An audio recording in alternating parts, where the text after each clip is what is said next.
今晚利雅得勝利對達馬克，全世界都喺度買 C 朗大勝，買到個盤口都壞咗。但作為專業博弈者，我哋要睇嘅係邊度有定價錯誤。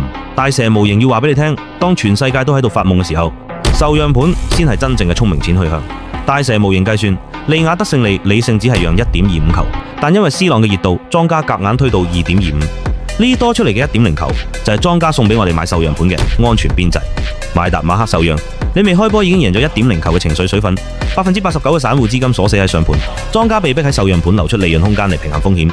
呢個就係典型嘅價值窪地。Rozovic 缺陣，利雅得勝利進攻效率大跌，達馬克要護級，全場死守。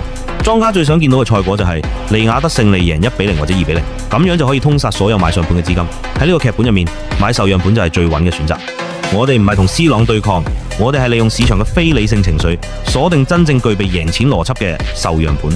如果你都想用專業數據避開市場陷阱，掌握真正嘅贏錢邏輯，即刻關注加入公開群，每日深度機密分析等你嚟拆局。